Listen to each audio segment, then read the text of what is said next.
తిరుపతి సేవకు వెళ్ళేటటువంటి సేవకులకు ఇక్కడ సేవా సదనం అని ఉంటుందండి. ఈ సేవా సదనంలో నేను వీడియోలో చూపిస్తున్నటువంటి విధంగా బెడ్లు ఉంటాయి, లాకర్లు ఉంటాయి, వేడి నీళ్ళు కూడా వస్తాయి అన్నమాట. వేడి నీళ్ళు కావాలనుకున్న వాళ్ళు ఉదయం 6 గంటల లోపు లేస్తే చక్కగా మనకు కావాల్సిన వేడి నీళ్ళు దొరుకుతాయి. మళ్ళీ తర్వాత 10 వరకు రావండి. 10 గంటల తర్వాత కొద్దిగా వేడి నీళ్ళు వదులుతారు టైంని బట్టి. పొద్దున్నే లేస్తే మాత్రం కంపల్సరీ వేడి నీళ్ళు దొరుకుతాయి.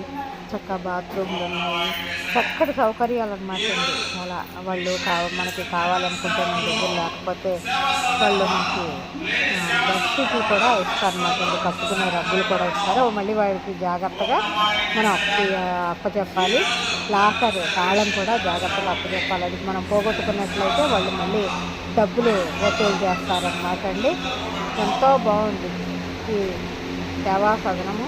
మేము అక్కడ సేవకు వెళ్ళినప్పుడు ఇందులో ఉన్నాము.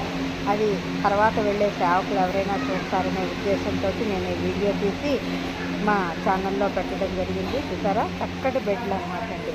కింద 2 పైన 2 అట్లా చాలా బాగుంటుంది అన్నమాట అండి. సేవకు వెళ్ళే వాళ్ళకి సేవా సదనంలో ఉండొచ్చు.